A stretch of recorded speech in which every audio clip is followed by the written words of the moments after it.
నర్సే కదా మీరందరూ అందరూ బోల్డ్ క్వాలిటీస్ ఉన్నాయంట కదా. మీరు ఏ క్వాలిటీ? హై క్వాలిటీ కదా. మరి నాకు ఎవరు మీరు అంతమంది మీ ఫ్రెండ్స్ తీసుకొని రాలేదు, ఫ్యూ మెంబర్స్ వచ్చారు. I expected huge gathering. 7 colleges ఉన్నాయంట కదా మన కాశీబుగ్గలో కదా, 7 or 5. సో మీ ఒక్కరికి రేపు ఫ్యూచర్ ఏంటి అన్నది డిసైడ్ చేసుకోవాలని వచ్చారు అంతే కదా. మిగతా వాళ్ళందరికీ వాళ్ళు ఆల్రెడీ పెద్దలు అయిపోయినట్టున్నారు, వాళ్ళకి అవసరం లేదేమో కదా. సరే, నేను ఈరోజు ఈ ప్రోగ్రామ్ పెడుతున్నా. ఏంటిది? Impact program. నమస్తే సార్. అసలు నేను ఎవరో తెలియకుండా నేను మాట్లాడితే మీకు నచ్చదు కదా. నేను తెలుసా మీకు ఎవరికైనా? తెలియదు కదా. చెప్పుకుంటా నా గురించి. సో రేపు పొద్దున్న ఈరోజు నేను మీకు చెప్తున్నప్పుడు నేను ఏ ఆశతో ఈ ప్రోగ్రామ్ పెట్టాను అంటే కాన్సెప్ట్లో రేపు పొద్దున్న ఇప్పుడు మీరు అందరూ ఆల్మోస్ట్ 18 ఇయర్స్ ఉంటారా, 17, 18 ఇయర్స్ ఉంటారు కదా ఆల్మోస్ట్ 18 ఇయర్స్. ఒక 30 ఇయర్స్ తర్వాత లేదా 25 ఇయర్స్ తర్వాత ఇలాంటి స్టేజెస్ మీరు అందరూ ఆల్మోస్ట్ ఆక్యుపై చేయాలి. మీరు నాలానే మాట్లాడాలి. మీరు కూడాను ఇంకో 10 మందికి ఉపయోగపడే పని చేయాలి అనే ఆలోచనతో యూత్ తర్వాతే కదా నా ఏజ్ వచ్చింది కదా. మీ ఏజ్ క్రాస్ చేసి వచ్చిన నాకు ఉన్న ఒక ఆలోచనతో ఇలాంటి ప్రోగ్రామ్ నేను పెట్టాను. ఓకే, నేను కవిటి రాజపురం, మీకు ఇచ్చాపురం ఐడియా ఉంది కదా, అక్కడ చిన్న పల్లెటూరు రాజపురం అని ఉంటుంది. అందులో గవర్నమెంట్ స్కూల్లో చదువుకున్నా, అక్కడే ఎలిమెంటరీ స్కూల్, అక్కడే హై స్కూల్ చదువుకున్నప్పుడు మా తల్లిదండ్రుల ప్రేరణతో అవ్వచ్చు, మా గురువుల ప్రేరణతో అవ్వచ్చు, ప్రతిరోజు ఏదో ఒక చేయాలి అనే ఆలోచన చిన్నపిల్లల్లోనే రావాలి. అంటే మీకు చదువు చెప్పే టీచర్స్ మిమ్మల్ని ఒక లైన్లో పెట్టాలి, అవునా కదా. సో టీచర్స్ మనకు చెప్పాలి మీకు ఫ్యూచర్ ఇలా ఉంటుంది అని. అంటే అప్పుడు 10th క్లాస్ లోపలే మా టీచర్స్ మాకు ఏం చెప్పారంటే మంచి కాలేజెస్లో చదవాలి అని చెప్పి అంటూ ఉండేవారు.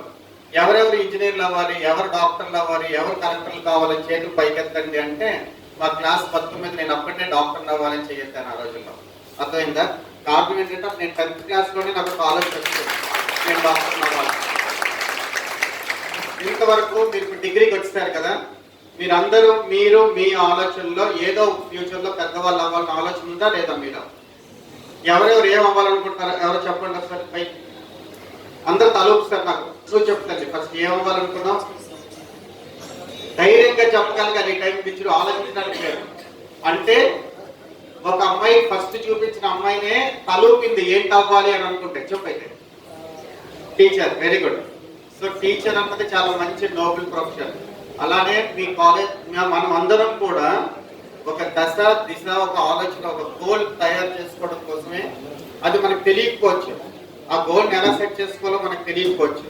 అలాంటి గోల్ని మనం సెట్ చేసుకోవడానికి మనకు సరైన మార్గనిర్దేశం చేసేవాళ్ళు మన టీచర్స్. లేదు అంటే ఈరోజు ఇంపాక్ట్ ప్రోగ్రామ్ ఎవరైతే చేస్తున్నారో మన ఈ గంప నాగేశ్వర్ గారు అట్లాంటి వాళ్ళు. ఓకే, అయితే మొట్టమొదటి నా గురించి చెప్పుకునేటప్పుడు నేను అలాంటి కాలేజ్లో స్కూల్లో చదువుతున్నప్పుడు దేవుడి దైవం నా టీచర్స్ ఇచ్చిన ఆలోచనతోనో లేక నాకున్న ఆలోచనతోనో ఆ రోజుల్లో మన స్టేట్లోనే నెంబర్ 1 కాలేజ్ అయినా ఏపీఆర్ చేసి నాగార్జున సాగర్ అంటారు. ఆ రోజుల్లో నాకు స్టేట్ లెవెల్లో 6th ర్యాంక్ వచ్చింది. అర్థమైందా? సో నేను చెప్తున్నవన్నీ కూడా మీరు అన్వయించుకోండి. మీరు ఎందుకు చేయలేకపోయారో, మీరు ఎందుకు చేశారో. ఓకేనా? అప్పుడే ఈ ప్రోగ్రామ్ ఉపయోగపడుతుంది. సో నేను ఆ రోజు ఎప్పుడైతే ఇంటర్మీడియట్లోకి వచ్చానో, ఇంకా మా బ్యాచ్లో ఇంటర్మీడియట్లో 35 మెంబర్స్ ఉంటే అందులో ఫస్ట్ అటెంప్ట్లో 30 మెంబర్స్కి మెడిసిన్ సీట్ వచ్చింది. 30 మెంబర్స్ అవుతాం 35. ఎప్పుడైతే నేను వైజాగ్లో చదువుతున్నానో అందరూ క్లాస్లో 100 మెంబర్స్ ఉంటారు కదా, అందరూ క్లాస్ ఫస్ట్ అవ్వరు కదా. అందరూ క్లాస్ 10లో టాప్ 10లో ఉండడానికి ప్రయత్నం చేస్తారు, టాప్ 20 ఉంటారు. అలా 100 మెంబర్స్ ఉంటారు. టాప్ 10లో చేరాలి, టాప్ 5లో చేరాలి అన్నది మనం గోల్ పెట్టుకుంటే కదా అందరూ చేరగలం. అందుకే నేను మెడిసిన్ చదువుతున్నప్పుడు మా కాలేజ్లో ఆంధ్ర మెడికల్ కాలేజ్ ఏజెస్కి వెళ్ళగానే ఒక చార్మినార్ చూడడానికి వెళ్తాం, అలాగే తాజ్మహల్ చూడడానికి వెళ్తాం, అలాగే ఏవో పెద్ద ఉంటాయి కదా అన్ని చూడడానికి ఎలా వెళ్తామో అలాగే ఢిల్లీ వెళ్తే మన వైజాగ్ వస్తే ఆంధ్ర మెడికల్ కాలేజ్ బిల్డింగ్ రాజా పానిగల్ అంటాం. మెయిన్ కొండ మీద అంత పెద్ద బిల్డింగ్ అనిపిస్తుంది. అది మా కాలేజ్ ఎంట్రన్స్. కాలేజ్ ఎంట్రన్స్ లో ఫస్ట్ రోజు మెడిసిన్ లో నేను జాయిన్ అయిన రోజు ఇలా అడుగు పెట్టగానే అక్కడ అన్ని పెద్ద బోర్డులు కనబడ్డాయి. ఆ బోర్డ్స్ ఏంటంటే రాజా పానిగల్ పెద్ద రాజు బొమ్మ, ఆ పక్కన పెద్ద పెద్ద డాక్టర్స్, నోబెల్ ప్రైజ్ వచ్చిన వాళ్ళు, దాని పక్కన బెస్ట్ అవుట్ గోయింగ్ స్టూడెంట్ అని, గోల్డ్ మెడల్ విన్నర్స్ అని చెప్పి పెద్ద బోర్డ్స్ ఉన్నాయి. అంటే కాలేజ్లో అంత పెద్ద రాజు లాంటి బంగ్లాలో, రాజభవనంలోకి ఎంటర్ అయ్యేటప్పుడు మొట్టమొదటి మనకి మెడల్స్ వచ్చిన పేర్లు కనిపిస్తాయి. గోల్డ్ మెడల్ వచ్చిన డాక్టర్ పేరు. అందులో నా పేరు ఎందుకు ఉండకూడదు అని నేను ఫస్ట్ మెడికల్ కాలేజ్లో చేరిన మొదటి రోజు అనుకున్నాను. అయితే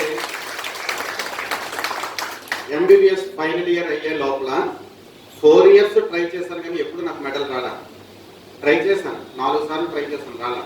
ఫైనల్ ఇయర్ నీకు తెలంగాణ రావాలి అనుకున్నాను. వెంటనే ఒక టార్గెట్, ఒక గోల్ సెట్ చేసుకునేటప్పుడు ఎలా ఉంటుందో చెప్తాను. నాకు సినిమాలు అంటే విపరీతమైన ఇష్టం. క్రికెట్ మ్యాచ్ అంటే 10 మంది క్రికెట్ మ్యాచెస్ చూసేస్తూ ఉంటాను టీవీలో. న్యూస్ పేపర్లు అంటే చాలా ఇష్టం, అన్ని న్యూస్ పేపర్లు చదువుతాను. అలాంటిది నేను ఏం డిసైడ్ చేశానంటే, ఒకరోజు దేవుడి గుడికి వెళ్ళి, వెంకటరమణ గుడి ఒక కొండ మీద, చర్చ్, మసీదు, తిరుపతి, వెంకటరమణ 3 గుళ్ళు ఉంటాయి మన వైజాగ్లో దగ్గర. ఆ కొండ మీదకి వెళ్ళి దేవుడు దండం పెట్టుకుంటూ, నేను ఈ సంవత్సరం మెడల్ కొట్టకపోతే ఇంకా నా లైఫ్ వేస్ట్ అన్నట్టు, అంటే నాకు నేను అలా అనుకొని అన్ని అలవాట్లు మర్చిపోయాను. సినిమాలు ఎలా తెలిసిన చూసేవాడిని, ఈ సినిమా బాగలేదు, అక్కడ ఫ్లాప్ అంటే ఎందుకు ఫ్లాప్ అయ్యింది అని చూసేవాడిని. అర్థమైందా? అంత పిచ్చి అన్నమాట సినిమాలు అంటే. అలా అన్ని మానేసి 1 year మెడల్ కోసమే నేను టార్గెట్ చేశాను. అదృష్టవశాత్తు ఆ మెడల్ నేను గెలుచుకున్నాను. ఆ మెడల్ గెలుచుకున్నప్పుడు అనుకోకుండా మా మాషారు ఉన్నారు ఇక్కడ. మాషారు, మీరు మీ మామయ్య టిక్కల లక్ష్మణరావు గారిని అడగండి, చెప్తారు ఆ మెడల్ గురించి. నేను ఇప్పుడు చెప్తున్నది ఇందులో అతిశయోక్తి లేదండి. ఈయన మామయ్య గారు టిక్కల లక్ష్మణరావు గారిని వైజాగ్లో, చిన్నపడమ ఆయన ఊరు, వైజాగ్లో ఫేమస్ న్యూరో సర్జన్, సూర్య హాస్పిటల్ పేరు విన్నారా? అందులో ఆయన ఉంటారు, ఆయన అడగని చెప్తారు. ఆయనే నా గురువు అనమాట. 14 సంవత్సరాలు గోల్డ్ మెడల్ ఇవ్వాలి. గోల్డ్ మెడల్ ఇవ్వాలంటే ఎవ్రీ ఇయర్ ఎవరు ఎగ్జామ్ పెడతారు, ఎవరు టాపర్స్ అనుకుంటే ఆ top most student gold medal ఇస్తారు. అందులో 14 years ఇవ్వకుండా మెడల్ 14th year నాకు వచ్చింది. అంటే నేను ఎంత టాప్గా చేశాను అంటే, అక్కడ నేను అనుకున్న గోల్ని రీచ్ అవ్వడానికి నేను ఎన్ని పద్ధతిలో నేను ప్లాన్స్ వేసుకున్నాను అన్నది మీరు గుర్తించండి. మీరు గుర్తించండి, నేను కాదు. నేను చెప్తున్నాను, మీరు అర్థం చేసుకోండి. అంటే ఎవరైనా ఏదైనా సాధించాలి అని అనుకునేటప్పుడు, ఓకే, ఎవరైనా ఏదైనా సాధించాలనుకునేటప్పుడు దాన్ని మనం గోల్గా పెట్టుకుంటే, దాన్ని కొంత హార్డ్ వర్క్ చేయగలిగితే రానిదంటూ ఏమీ లేదు అని చెప్పడానికి నా ఈ ప్రయత్నం. అయితే మళ్ళీ వైజాగ్లో మెడిసిన్ అయిపోయింది, గోల్డ్ మెడల్ అయిపోయింది. సో నేను చదివింది ఎక్కడ? ఎంబీబీఎస్ వైజాగ్లో. మన స్టేట్లో ఆంధ్ర మెడికల్ కాలేజ్ టాప్ అవ్వచ్చు, అండ్ ఇండియా మొత్తం మీద ఏ కాలేజ్ బెటర్ మెడిసిన్కి తెలుసా? ఇండియాలో తెలీదా? ఇండియాలో నెంబర్ 1 ఏంటంటే all India institute of medical sciences అంటారు, ఎయిమ్స్. ఇండియాలోనే బెస్ట్ కాలేజ్ నెంబర్ 1. అయితే అందులో నేను ఎందుకు చదవకూడదు అనుకున్నాను నెక్స్ట్.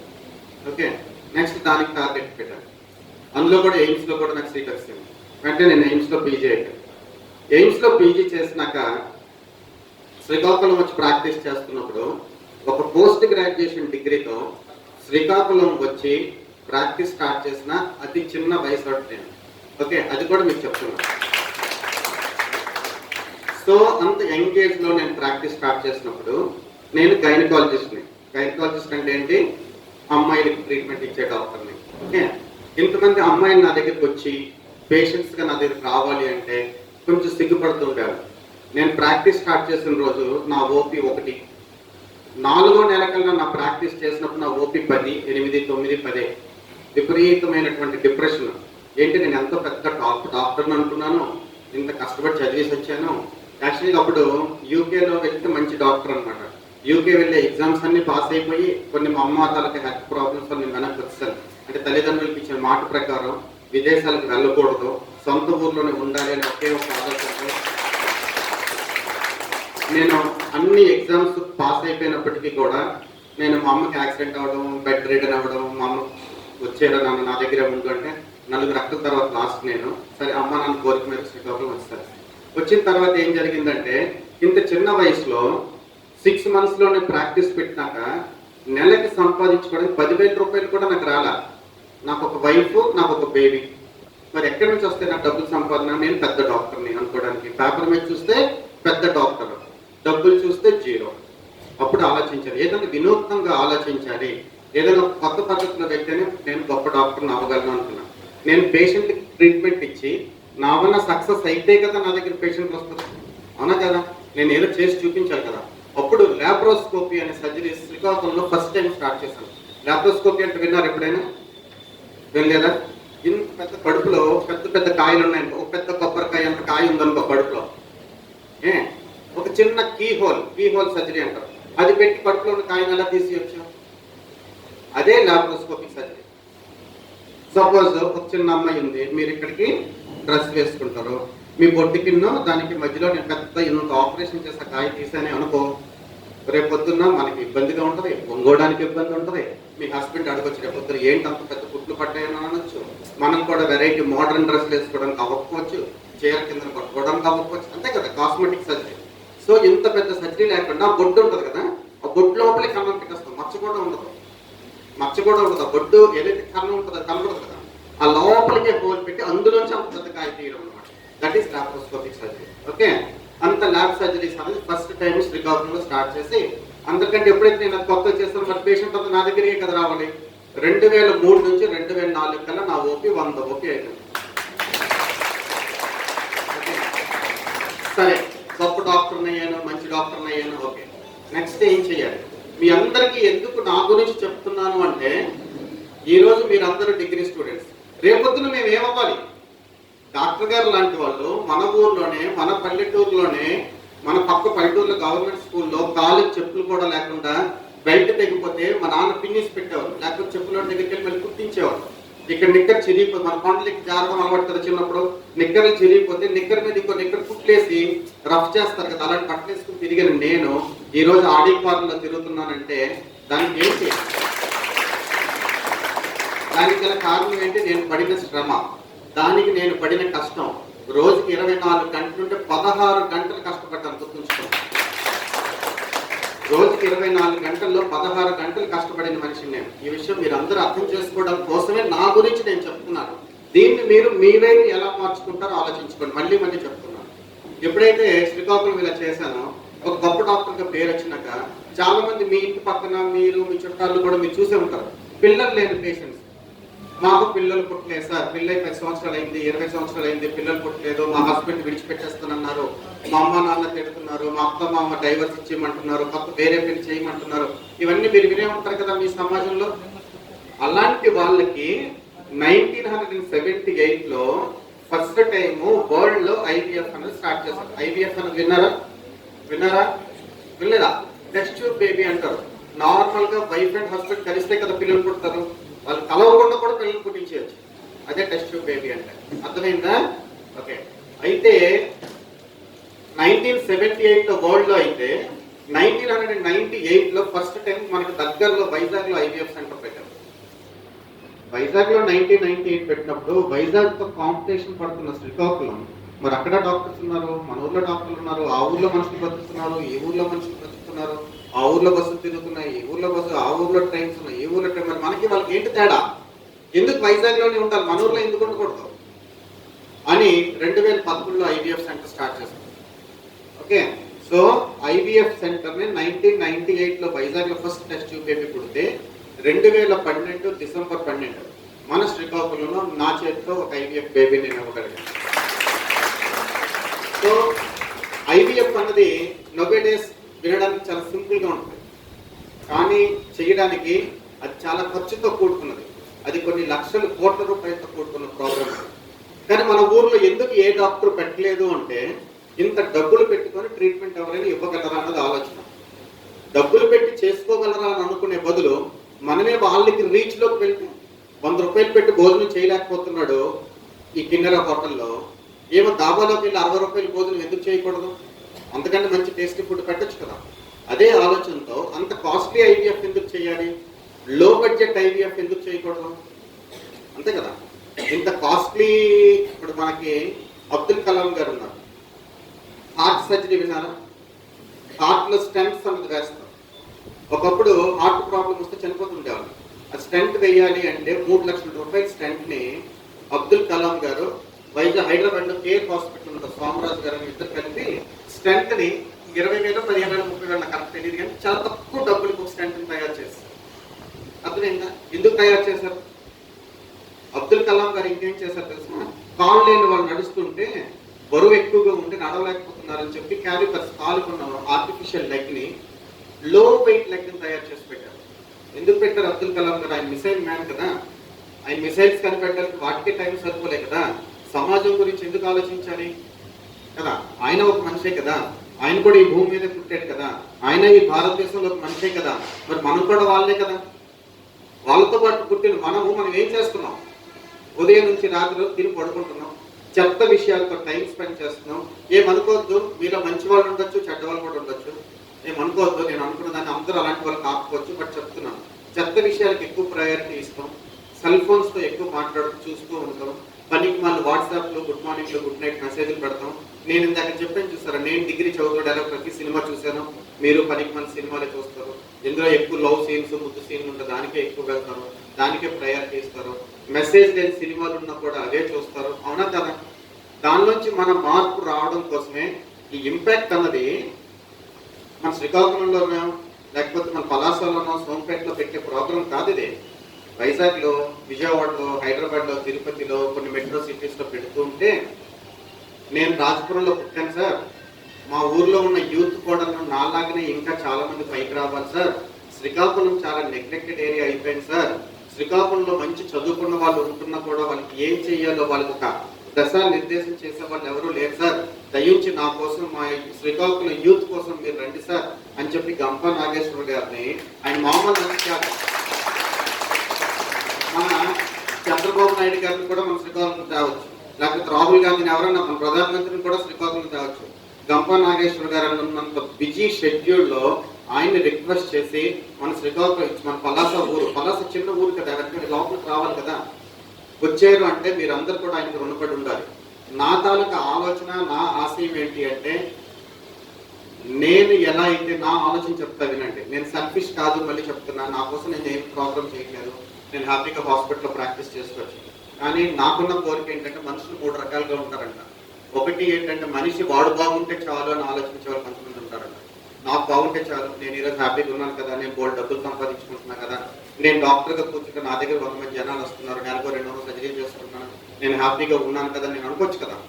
కానీ నేను ఆ ఆలోచన నుంచి పక్కన పెట్టి, నేను బాగుండాలి, నాతో 10 మంది బాగుండాలి అంటే, నేను బాగుండాలన్న నా కోరికకి యూత్ని నేను టార్గెట్ చేస్తే, మీలాంటి వాళ్ళని నేను మోటివేట్ చేయగలిగితే, అర్థమైందా? మనం చిన్నప్పుడు ఊర్లో స్కూల్లో చదువుతాం చూడు, అహింస చేయరాదు, పాపం చేయకూడదు, ఇవన్నీ ఉంటాయి కదా. అలాగా నిజంగా చిన్నప్పుడు చదివి, నేను బుద్ధుడు పాఠం చదివి, నేను degree first year, MBBS first year వచ్చినంత వరకు పూర్తి నాన్ వెజ్ మానేశాను. అంటే బాణంతో కొట్టడం, బుద్ధుడిగా అది బాత్ చనిపోవడం ఉంటుంది కదా, తెలుసు కదా, స్వాన్ అది ఉంటుంది. ఆ లెసన్ మనకి 3rd క్లాస్లో ఉంటుంది అహింస మీద. అది చదివిన తర్వాత పూర్తిగా మా ఇంట్లో నాకు, మా నాన్నకి డబుల్ బ్యారెల్ గన్ ఉండేది, అది ప్రతి దసరా రోజు పూజ చేసి బాతులు కొట్టుకోవాలన్నమాట, అది ఇంటికి తెచ్చేవాడు. అది చూసి నాన్న ఎంత అహింస చేస్తున్నారంటే, 1982 సంవత్సరం నుంచి మళ్ళీ 1990లో మీ గన్ను నేను అమ్మేసినంత వరకు కూడా ఒక్కసారి కూడా మా నాన్న మళ్ళీ గన్ను ఉపయోగించారు. అంటే ఎందుకు ఈ మాట అంటే, చిన్నప్పుడు మనకు తెలియదు, చూసి అట్రాక్ట్ అయిపోతుంటాం. కోడి తింటాం తప్ప, అందులో తింటాం, మనం తింటాం, కోడిగుడ్డు తింటాం తప్ప కాదు కదా, నాకు గొర్రెని తింటున్నాం, మనం తప్పేం కాదు. కానీ మన చిన్నప్పుడు మనం అట్రాక్ట్ అయిపోతాం, దేన్నన్నా చూసి మోటివేట్ అయిపోతాం కదా. మీ చిన్నపిల్లలైన మీకు మంచి చెప్తే రేపు పొద్దుల్లో సమాజంలో మంచి చేసే యువకులుగా మారుతారనే చిన్న ఆశతో ఈరోజు ఇంపాక్ట్ ప్రోగ్రాం పెడుతున్నాను. లాస్ట్ అండ్ ఫైనల్ గంప నాగేశ్వర గారు మీకు కోడ్ చెప్తారు. లాస్ట్ అండ్ ఫైనల్ ఒక కోడ్ చెప్తారు. ఇందులో ఎంతమంది పిల్లలకి బైక్ ఉంది? బైక్ బండి ఉందా ఎవరికైనా? ఉంది కదా. నేను ఎందుకు ఈ విషయం నేను అడుగుతున్నానంటే, ఇప్పుడు నేను కారులో వస్తున్నా శ్రీకాకుళం నుంచి, చాలాసార్లు శ్రీకాకుళం నుంచి వైజాగ్ వెళ్తూ ఉంటాను. ఈ పిల్లలు ఏం తెలుస్తున్నా, మీ ఏజ్ పిల్లలే, బండి ఇలా హార్న్ కొట్టుకుంటూ ఎంత స్టైల్గా వెళ్ళాలంటే అంత స్టైల్గా వెళ్ళాలి అని. 2 లారీలు వెళ్తుంటే ఈ మధ్యలో చాలా వెళ్ళిపోతూ ఉంటారు. నేనేంటి లారీ కింద పడిపోయి ఉంటాడేమో అని చూస్తున్నాను. దాని దేవుడు పడ్డాడు, చాలా తెలివైనాడు. దట్టు అమ్మాయిని వెనక ఎక్కించుకున్నాడు అనుకో, ఇంకా స్టైల్గా తీసుకెళ్తాం. సో దయచేసి పిల్లలు మీకు ఒకే ఒక విషయం చెప్తున్నా, 2 వీలర్ మీద వెళ్తున్నప్పుడు నేను ట్రాఫిక్ రూల్స్ చెప్పను కానీ 2 వీలర్ మీద వెళ్తున్నప్పుడు దయచేసి లెఫ్ట్ సైడ్ వెళ్ళండి. ఒకటి, ఇందులో ఎంతమంది బ్లడ్ డొనేషన్ చేస్తుంటారు? బ్లడ్ డొనేషన్ ఒకరిద్దరు ముగ్గురు చేశారా? మీ అందరికి చేయాలని కోరుకుందా? నిజంగా ఉందా? మీరందరూ ఎలిజిబుల్ క్యాండిడేట్సే కదా. నేను అప్పుడు మన పలాసలో బ్లడ్ డొనేషన్ క్యాంప్ పెట్టించిన, రియల్గా చేయొద్దండి. ఓకే, ఎవరెవరు బ్లడ్ డొనేషన్ ఇస్తారనుకున్నారో ఓకే వాళ్ళందరికీ నా ఫోన్ నెంబర్ పెడుతున్నా. ఇక్కడ నా బ్యానర్ మీద ఫోన్ నెంబర్ ఉంది. నిజంగా పెట్టండి. ఈరోజు ఇంపాక్ట్ ప్రోగ్రామ్కి మీరు నాకు ఇచ్చే గురుదక్షిణ అనుకుంటున్నాను. ఓకేనా?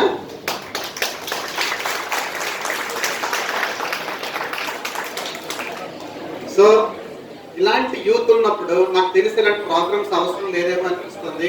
But still I wish you good luck. మళ్ళీ చెప్పేది ఏంటంటే, నేను తిత్లీ ప్రోగ్రాంలో తిత్లీ ఎఫెక్ట్ వచ్చినప్పుడు మా ఊరు వైపు వెళ్ళాను. ఓకే, అందులో చాలా మంది యూత్ ఇలాంటి వాళ్ళు, మీకంటే మరొక 2-3 సంవత్సరాలు పెద్దన్న వాళ్ళు, ఎవరికి జాబ్స్ లేవు, పొలాల మీద తోటల మీద ఆధారపడి ఉన్నారు. చదువుకున్నదా డిగ్రీ, కానీ జాబ్స్ లేవు. అర్థమైందా? చాలా మంది నా పేషెంట్స్ ఇప్పుడు ఇక్కడ వజ్రపుత్తూరు, పూండి ఆ ఏరియా వాళ్ళు ఎవరు ఉన్నారా? అమలపాడు, మరలపాడు అలాంటి పెద్ద మురత్పురం, చిన్న మురత్పురం ఎవరు ఉన్నారా? ఈ ఏరియా పేషెంట్స్ చాలా మంది నా దగ్గర ఉంటారు. మా ఊర్లో నా దగ్గరికి వస్తారు. ప్రతిరోజు కనీసం 10 మంది వస్తారు. అందులో అందరూ కూడా అవుట్ ఆఫ్ అని అంటారు. మేము దుబాయ్ వెళ్ళిపోతున్నాం సార్, ఐటీఐ చేస్తాం సార్, మేము దీనికి వెల్డింగ్ చేసుకుంటాం సార్ అని చెప్పి చాలా మంది పేషెంట్స్ వస్తుంటారు. కారణం ఏంటి అంటే, ఎవరికి కూడా సరైన ఆలోచన లేకపోవడం వలన, చదువుకున్న తర్వాత కూడా ఏం చేయాలో తెలియక సఫర్ అవుతున్న మీలాంటి వాళ్ళకి, మీ ఏరియాలో పుట్టి, మీ మధ్యలో పుట్టి, మీ మధ్యన పెరిగి, నా తాలూకా లేకపోతే దేవుడు నాకు ఇచ్చిన జన్మ ఇచ్చినందుకు దేవుడు రుణం ఏదో ఉండిపోయిందని అనుకున్నట్టుగా దేవుడికి రుణం ఉండిపోయామంటారు కదా, అలా లేకుండా ఉండాలంటే మీలో ఉన్న ఈ 100 మంది 200 మంది పిల్లలకైనా మా ఇంపాక్ట్ ప్రోగ్రాం ద్వారా కొంచెమన్నా మోటివేట్ చేయగలిగి మిమ్మల్ని మంచి వ్యక్తులుగా మార్చి సమాజంలో రేపు పొద్దున ఇదే విషయాన్ని గుర్తుంచుకొని మీరు 10 మందికి ఉపయోగపడేటట్టుగా మారాలని చెప్పి మరొకసారి మనస్ఫూర్తిగా కోరుకుంటూ మీ అందరినీ దీవిస్తూ సెలవు తీసుకుంటున్నాను. Thank you very much.